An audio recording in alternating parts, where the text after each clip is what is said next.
Question क्या है? मेरे पास पैसा नहीं है। नहीं। चलो, बिल्कुल ये चीज अक्सर हम लोगों को देखने को मिलती है और सुनने को भी मिलती है, और हर जगह, क्योंकि 2 साल कोविड था और 2 साल कोविड के एक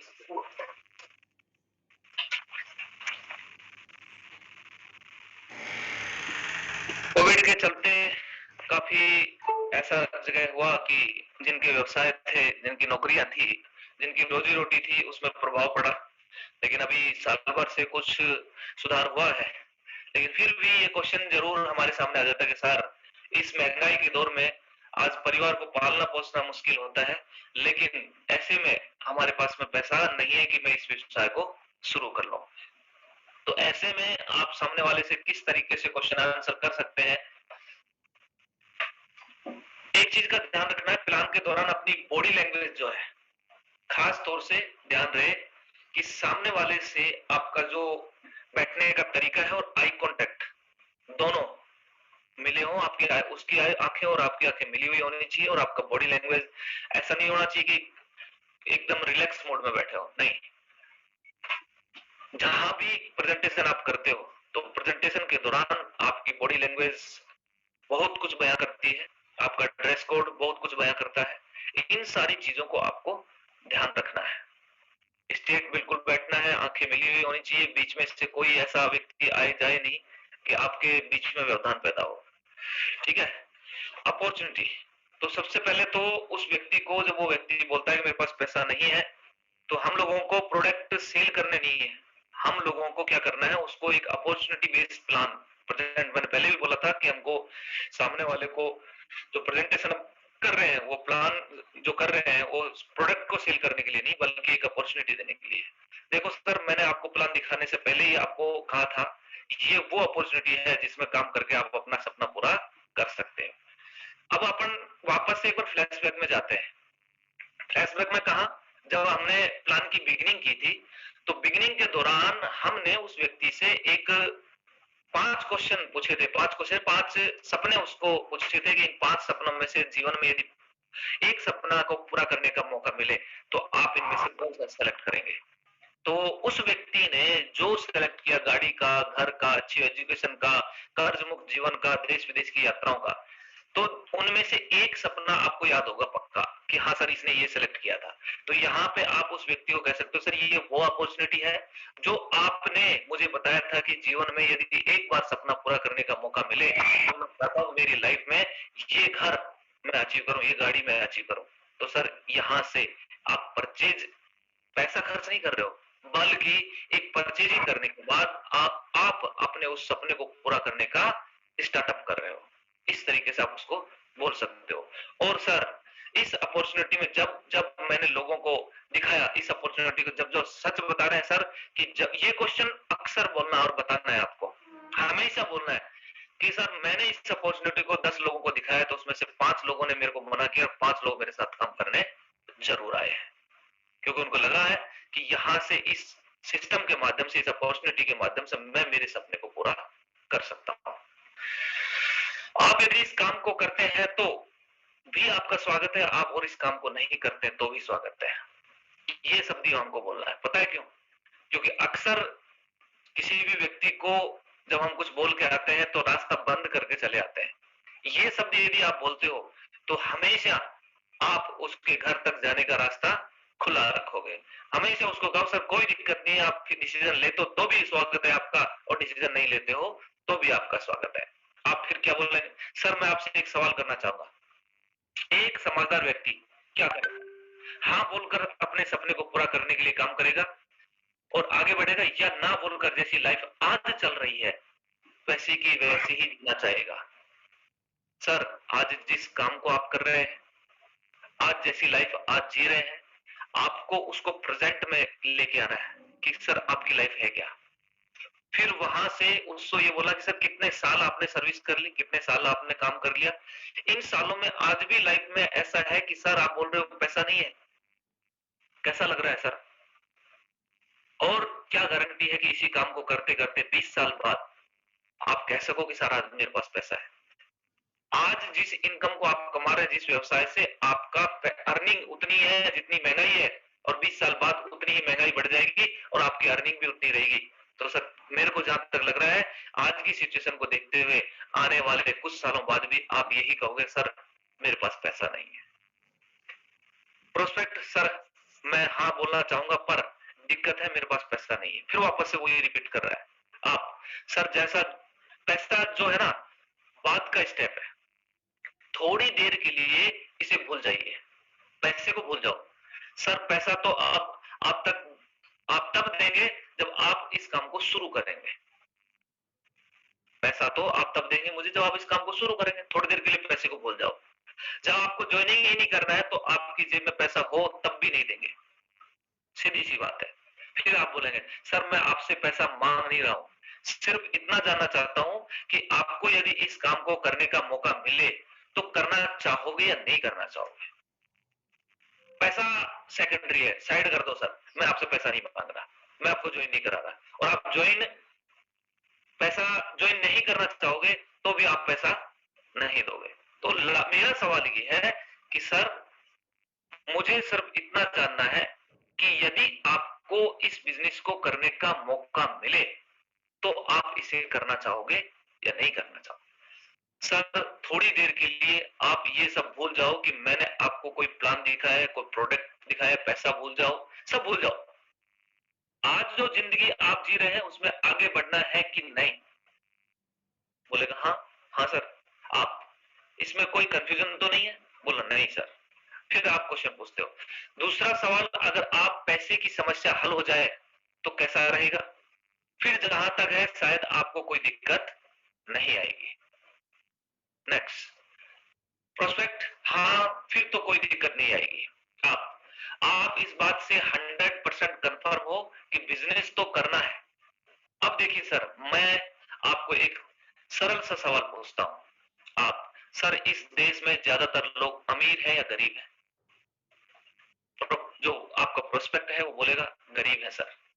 आप क्या बोलेंगे। मैं आपको जानकारी के लिए बता दूं कि इस देश में 95% लोग गरीब हैं और 5% लोग अमीर हैं। सही बात है ना सर। हाँ सर बिल्कुल सही बात है।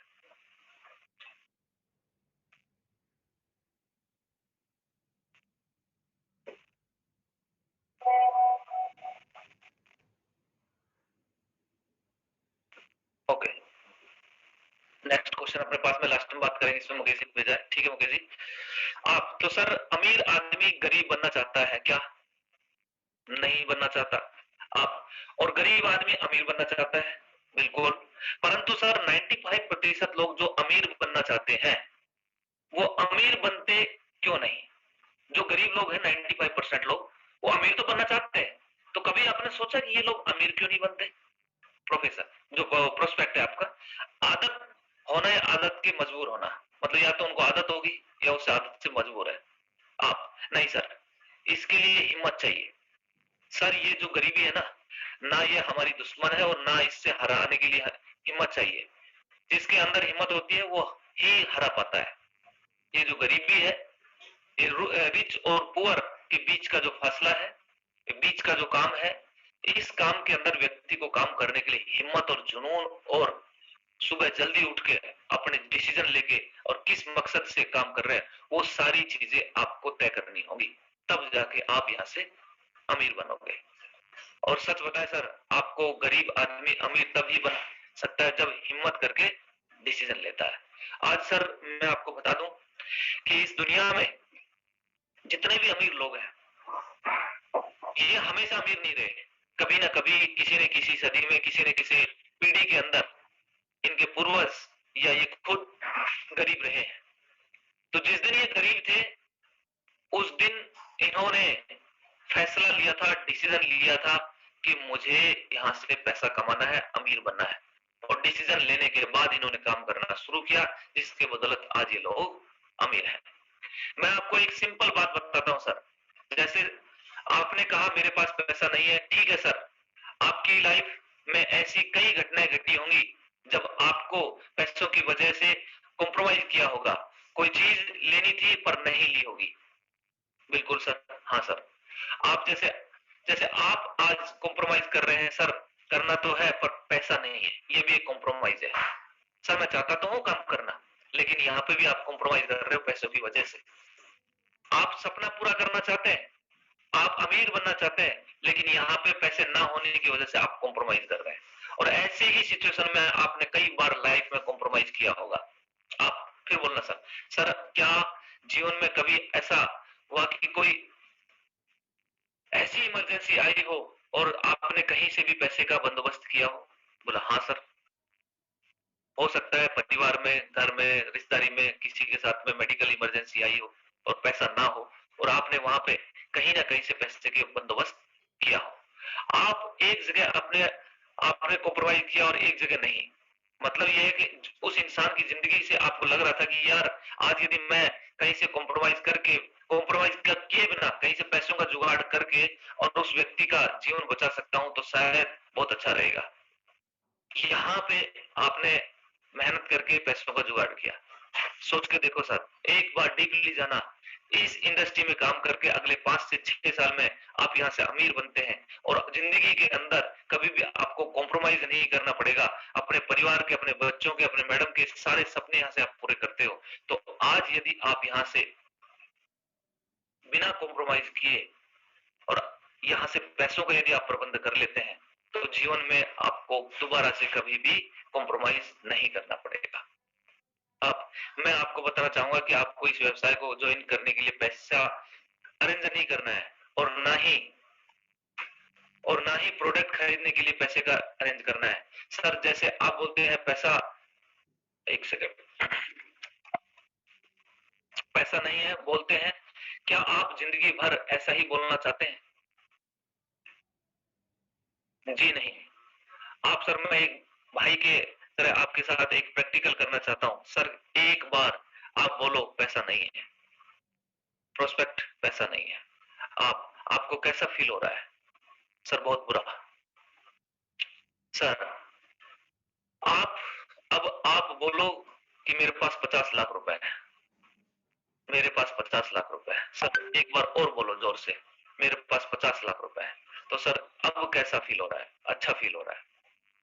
तो अब आप बताइए कि जिंदगी भर ये कहना चाहते हो कि मेरे पास पैसा नहीं है, या ये कहना चाहते हो कि मेरे पास लाखों रुपए है? कौन सा अच्छा लगता है? वो कहेगा लाखों रुपए है। तो क्या सर आप चाहते हैं कि आप और आपका परिवार इस आर्थिक तंगी से बाहर आए? जी हाँ सर। सर मुझे सिर्फ इतना पता है कि आप अपने सपने और परिवार को इम्पोर्टेंस देते हैं तो पैसे का कहीं से भी जुगाड़ कर ही लेंगे। सर यहाँ पे कोई लाख 2 लाख नहीं लगाने हैं, यह कोई स्कीम नहीं है कि यहाँ एक 10,000 के घर के सामान लेकर व्यवसाय को आरंभ कर सकते हैं कि सर यहाँ पे लाखों रुपए नहीं लगाने, मात्र 10,000 रुपए का घर का सामान जिसको यूज करते हो उसको लेके परचेज करके इस बिजनेस की शुरुआत कर सकते हो। सर आखिर में आपसे एक ही बात पूछना चाहता हूँ कि क्या आप अपने सपने और अपने परिवार की खुशियों के लिए और गरीबी कोई का ये जो टैग हमेशा के लिए हटाने के लिए कॉम्प्रोमाइज करना पसंद करेंगे या कहीं से भी पैसे का अरेंजमेंट करना चाहेंगे? हाँ सर, अरेंजमेंट करना ठीक रहेगा। ये पैसों की समस्या सबसे ज्यादा आती है और इसको एज इट इज यदि आप लोग अप्लाई कर लेते हो तो वहां से आपको ज्यादा बेनिफिट होने वाला है और व्यक्ति कहीं से भी करेगा आपके साथ में बिजनेस का स्टार्टअप करेगा। क्लोजिंग कैसे करनी है, अगला जो चैप्टर अपने पास में है, क्लोजिंग के मास्टर कैसे बने, in which type of category you want to be in, आप किस कैटेगरी में आते हैं, क्लोजिंग के लिए किस तरीके से आप क्लोजिंग करते हैं, क्लोजिंग के मास्टर कैसे बने। यदि आप चाहते हैं कि 10 में से 8 ज्वाइनिंग निकालें, उसके लिए आपको क्या करना है, किस तरीके से सामने वाले से बात करनी है, किस तरीके से आपको क्लोजिंग करनी है। क्योंकि मैं एक चीज जानता हूं दोस्त कि अब जो समय चल रहा है वो समय ऐसा है कि आपको 12-12, 15-15 फॉलो अप करके अपना समय नहीं करना है, जाया नहीं करना है। बिगिनिंग अलग चीज है, प्रोस्पेक्टिंग अलग चीज है, बिगिनिंग अलग चीज आ गई है। प्लान प्रेजेंटेशन के अंदर किन किन बातों का ध्यान रखना है वो आ गया है। क्लोजिंग में जो सवाल आए थे उनमें से काफी सारे सवाल आप लोगों के क्लियर हो गए हैं। अब उसमें आपको निखार कैसे लाना है और जो फॉलोअप की बारी आती है उसको छोड़ के नहीं आना है। आपको पहला एफर्ट जिस व्यक्ति ने प्लान दिया है उसी व्यक्ति की जिम्मेदारी वो वहां बैठ के फॉलो अप करे। क्लोजिंग या फॉलो अप करने की स्किल। साथियों, आज मैं इस पावर पैक मीटिंग में आपको अक्सर लीडर कौन कौन सी 5 गलतियां करते हैं वो बताने वाला हूं, जो आपको क्लोजिंग में कभी नहीं करनी है। कुछ बातें ऐसी हैं जो हम लोगों को क्लोजिंग के दौरान ध्यान रखनी है। क्लोजिंग है क्या? एक्चुअल में मैं आपको एक चीज बताता हूँ। यदि ये गलतियां आपने की तो आपका रिजल्ट का रेशियो कम होने वाला है, और यदि आपका ध्यान इन चीजों का ध्यान रखा तो आपका रिजल्ट बहुत ही बेहतरीन होने वाला है। क्लोजिंग का मतलब है रिजल्ट। रिजल्ट का मतलब कि आपने प्लान दिया, बिगिनिंग स्टार्ट किया, प्लान दिया, प्लान देने के बाद उसके सवालों के बदले सवाल किया, और वहां से आपने सेल क्लोज की, और एक विनर का टैग आपने क्यों सिंबल कर दिया कि हाँ, यहां से मैं सफल हुआ। क्लियर है? तो एक्चुअल में क्लोजिंग है क्या, ये उदाहरण मैं दे रहा हूं आपको। आप मार्केट में गए, सारी चीजों को विजुअलाइज करना और कनेक्ट करना, आपकी प्रोस्पेक्टिंग, आपकी बिगिनिंग, आपका प्लान, आपके फॉलो, इन सारी चीजों को। बाजार में आप गए, मटर लेके आए, धनिया लेके आए, पनीर लेके आए, लहसुन लेके आए, प्याज लेके आए, और सारी चीजें जिससे एक पनीर बन सके, पनीर की सब्जी बन सके, वो सारी व्यवस्था आपने की। और सारी व्यवस्था करने के बाद आपने बहुत ही खुशबूदार और लाजवाब और टेस्टी पनीर की सब्जी बनाई। सबके मुंह में पानी आ गया होगा ना। बनाने के बाद अब आप उसको खा नहीं पाए। क्या है? सारी चीजें कंप्लीट होने के बाद आप उसको खा नहीं पाए। ये है आपकी क्लोजिंग। यदि आपने सारा सब कुछ अच्छा किया है, वहां से सेल क्लोज नहीं हो पाई, तो इसका मतलब आपने पनीर को नहीं खाया। Mistake number 1, closing is a different step. जो आप हम अपन लोग क्लोजिंग करते हैं, फॉलो अप करते हैं, वो एक डिफरेंट स्टेप है, अलग पार्ट है। हम लोग सबसे बड़ी गलती यही करते हैं कि 24 से 48 घंटे में फॉलो अप कर लेंगे। इस दौरान क्या होता है ये भी आपको पता होना चाहिए। पहली चीज ये समझनी है कि क्लोजिंग एक प्लान का ही हिस्सा है, इसको अलग ना करें। फॉलो अप करो, लेकिन फॉलो अप 10 से 12 जो हमको फ्राइडे ट्रेनिंग में बताया गया है कि 10 से 12 बार हमको फॉलो अप करना है, लेकिन ध्यान रहे प्लान के साथ में भी एक फॉलो अप आप करते हैं अपने। फिर उसके बाद में आपका अपलाइन उससे भी नहीं हुआ, फिर उसके बाद में उसका जो अपलाइन है, फिर उसके बाद में उसका जो अपलाइन है। ऐसे करके आप स्टेप बाय स्टेप अपने अपलाइनों का इस फॉलो अप के लिए सहयोग ले सकते हैं। लेकिन गलती कहां होती है? मैंने अक्सर देखा है कि एक लीडर एक सस्पेंस बना के नहीं रख पाता है, और डायरेक्ट किसी डायमंड, डबल डायमंड, क्राउन, किसी को भी कॉल करके या फिर ओपन को डायरेक्ट कॉल कर देता, अपना एफर्ट्स नहीं लगाता। और उसमें सबसे बड़ा नुकसान उस लीडर का क्या होता है कि वो कभी भी फॉलो अप का मास्टर नहीं बनता। आप जितने भी लीडर मुझे आज सुन रहे हैं, मैं आप लोगों को बता दूं दोस्त कि पहला एफर्ट्स फॉलो अप के लिए वो आपका रहेगा। आप चाहे फ्रेशर है, चाहे आप ब्रॉन्ज है, चाहे आप सिल्वर है, चाहे आप गोल्ड है, जो भी आप हैं, सबसे पहला फॉलो अप का एफर्ट्स वहीं पे प्लान देने के बाद आपका रहेगा। और फॉलो अप में इस चीज का मैं आपको तरीका बताता हूं, देखो कितना बेनिफिट आपको मिलेगा। जब आप फॉलो अप करेंगे तो फॉलो अप के दौरान प्रोस्पेक्ट जो भी आपको ऑब्जेक्शन क्रिएट करता है, वो सारे ऑब्जेक्शन आप अपने डायरी में लिख के लेके आ सकते हो कि सर मेरे प्रोस्पेक्ट को मैंने इसको ये प्लान दिए थे, और उस व्यक्ति ने ये बातें मुझे बोली थी, और मैं हो सकता है उनको क्लियर नहीं कर पाया हूं, तो आज आपका मुझे समझ चाहिए। अपलाइन आपके साथ जाएगा, उन सारे ऑब्जेक्शनों को पहले से उनको मालूम होगा, वो उसकी तैयारी भी कर चुका होगा, और वहां जाके प्रोस्पेक्ट को क्लियरली समझा सकता है। ये है सही तरीका एक फॉलो अप का। 24 से 48 घंटे में बहुत कुछ होता है। एग्जाम्पल मैं आपको देता हूं, क्या होता है? सारे खुश हो गए, आज तो मूवी देखने को मिलेगी ना, पुष्पा, झुकेगा नहीं है? चलो, स्माइल नजर आ रही है, सारे खुश है, चेहरे पे स्माइल है कि हाँ यार मूवी का एक सीन देखने को मिल रहा है। दोस्त, मैं एक चीज पूछ रहा हूँ आप लोगों से, मुकेश जी एक बार अनम्यूट करना, आप लोग चारों तीनों एमरल्ड। आपने लाइफ में कभी ना कभी मूवी देखी होगी, देखी है? जी सर। ठीक है, मान लीजिए आप तीनों, लक्ष्मण जी हैं, मुकेश जी हैं, प्रकाश जी हैं, आप लोग तीनों की तीनों मूवी देख के आए आज, और अभी हॉल में से निकले, और निकलते ही मैं आपको मिला, और मैं आपसे पूछता हूं कि सर मूवी कैसी थी, आप क्या बोलेंगे?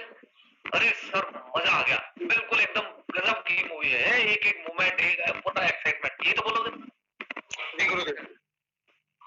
और वो एक्साइटमेंट यदि मैं आपसे 6 महीने बाद पूछूं कि सर 6 महीने पहले आपने एक मूवी देखी थी पुष्पा, वो देखनी चाहिए कि नहीं, तो जिस दिन आप देख के आए थे उस दिन का एक्साइटमेंट और 6 महीने बाद का एक्साइटमेंट सेम रहेगा या चेंज हो जाएगा? चेंज रहेगा। चेंज रहेगा।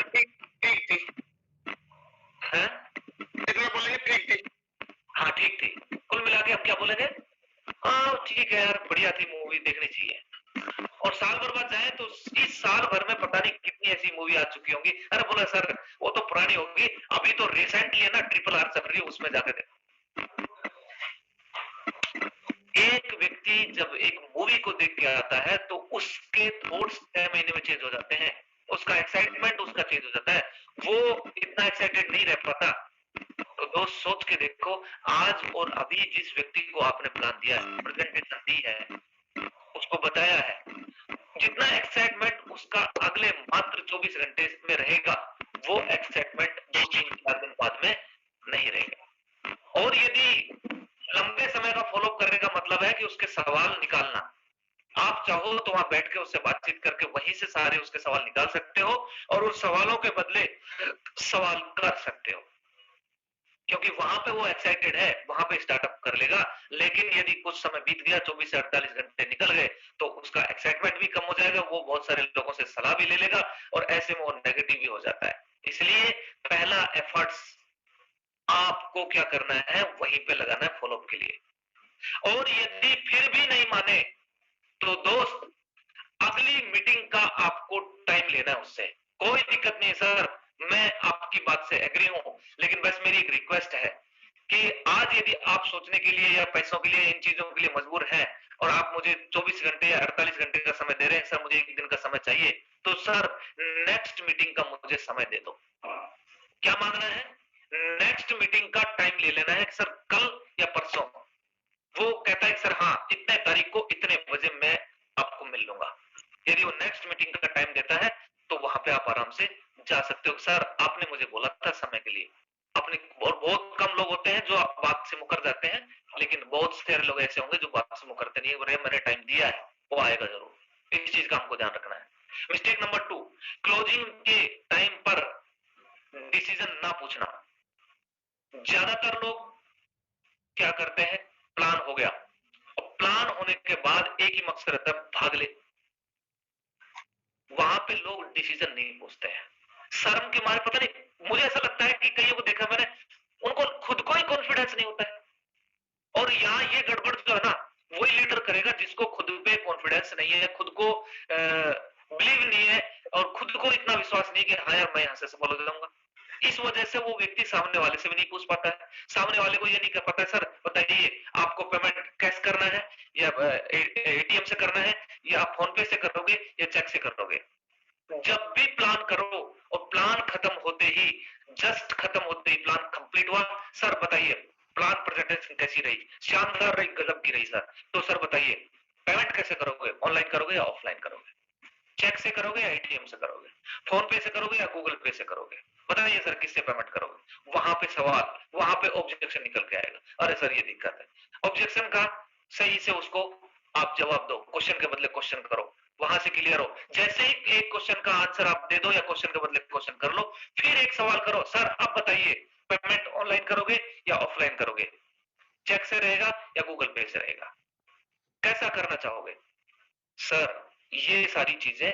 और दूसरी चीज, मैं एक चीज और देखता हूं, एक व्यक्ति प्लान हो गया, डाटा डंपिंग चालू है, मतलब उस व्यक्ति से वो सारी बातें करने लग जाता है जिसका कोई तुक नहीं है, बैठे बैठे टाइम पास होता है, वो भी बंदा आराम से इंटरेस्टेड रहता है क्योंकि उसके मतलब की बातें हो रही है। कभी भी जो सही राइट टाइम जिस मकसद से हम लोग गए हैं वो मकसद को पूरा नहीं करता। और ऐसे में होता क्या है कि मोबाइल को चार्ज लगा दिया है, मोबाइल को चार्ज लगा दिया है और बैटरी क्या कर रही है, 100% फुल, फिर भी चार्जिंग लगी हुई है। क्या उससे कोई रिजल्ट आता है? नहीं आता। क्या उससे मोबाइल और चार्ज होता है? नहीं होता।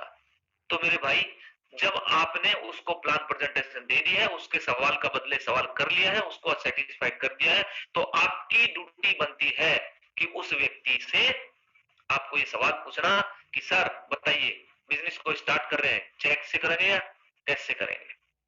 पर आप ज्वाइनिंग के लिए उसको बोलो, बोलते नहीं है, आपको बोलना पड़ेगा। मैंने अभी तक जो बताया सब समझ तो आ गया? प्लान की शुरुआत से लेकर जो भी चीजें बताई थी वो सारी क्लियर है? तो सर ठीक है, अब हम इस बिजनेस की शुरुआत करते हैं। मिस्टेक नंबर 3, क्लोजिंग में हाँ या ना दोनों ऑप्शन खुले रखें।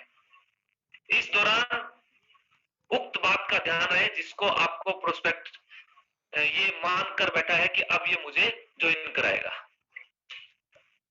अगले व्यक्ति के दिमाग के अंदर ये दोनों ऑप्शन होने चाहिए कि भैया हाँ करो तो आपकी मर्जी है, ना करो तो आपकी मर्जी है, मैं आपके ऊपर कोई दबाव नहीं डाल रहा। उसका दिमाग खुला रहे और वो डरे नहीं कि यार प्लान हो गया अब मुझे ज्वाइन कराएगा, नहीं, वो सवाल पूछे आराम से, बैठो उसके साथ में और दोनों ऑप्शन उसके सामने बना के रखने जिससे कि वो डरे नहीं।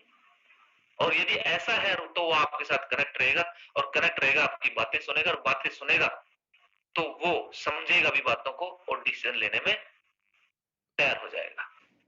मिस्टेक नंबर 4, पैसा नहीं मांगना।